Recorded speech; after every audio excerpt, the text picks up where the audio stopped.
मुळात हा अर्थसंकल्प शेतकऱ्यांचा सन्मान वाढवणारा अर्थसंकल्प आहे. 2 लाखापर्यंतची कर्जमाफी, 50,000पर्यंत प्रोत्साहन देणं आणि जून जुलै पर्यंत शेतकऱ्यांना पूर्णपणे कर्जमाफी हाच या अर्थसंकल्पाचा न्यूक्लियस आहे.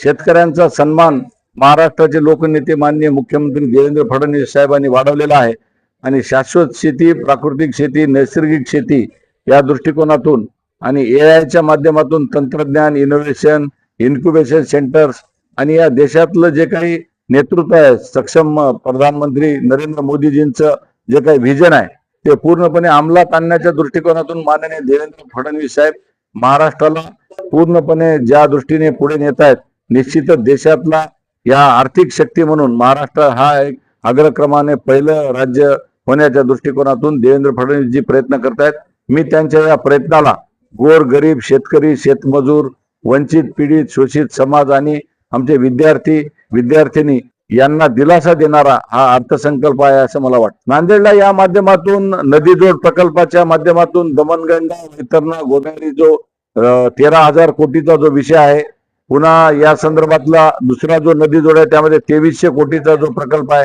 ही गोदावरी नदी नांदेड जिल्ह्यातूनच जाते आणि आम्ही केंद्राच्या माध्यमातून 2 डाक भवन आणले. L2 मधलं कॅन्सर सेंटर नांदेडमध्ये देण्यात आलं. मल्टी स्पेशालिटी, सुपर स्पेशालिटी नांदेडमध्ये येत आहे. नांदेडला वंदे भारत मिळालेले आहे. नांदेडला ट्रॅफिक मुक्त अशा प्रकारचं शहर होणार आहे. 2 मोठे या ठिकाणी फ्लायओव्हर्स होतील आणि रिंग रोडच्या संदर्भामध्ये देखील नॅशनल हायवे आणि समृद्धी महामार्गाच्या माध्यमातून द्रुतगती कॉरिडॉर जो आहे नांदेड देगलूर जो अकोल्याला जोडणार आहे संगारेड्डीपर्यंतचा, असे अनेक विषय नांदेडमध्ये येणार आहेत. नांदेडमध्ये IT हबच्या संदर्भातला विषय चालू आहे. नांदेडमध्ये AI हबच्या संदर्भातला देखील विषय चालू आहे. इनोव्हेशन अँड टेक्नॉलॉजी सहित नांदेडमध्ये मेडिकल हबच्या संदर्भातला देखील विषय होणार आहे. तर नांदेड आता हे विकासाच्या दृष्टीने झेप घेणार आहे.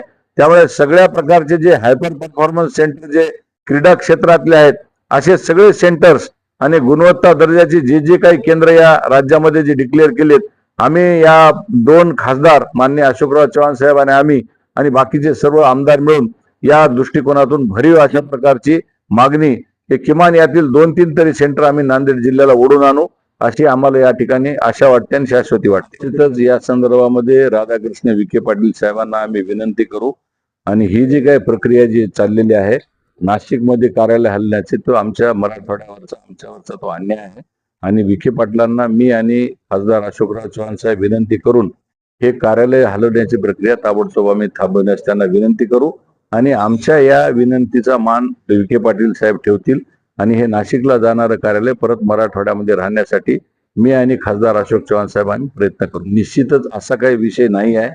आम्ही त्यांना यापर्यंत हा जो तुम्ही आता सांगितलेला विषय तर सांगू.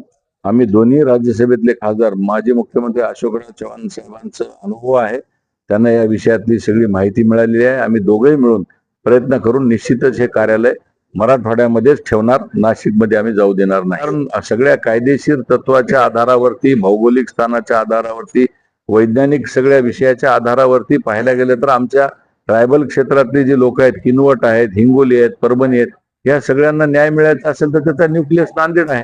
नांदेडलाच विभागीय आयुक्तालय होणार, यामध्ये कुठली तीळ मात्र शंका नाही.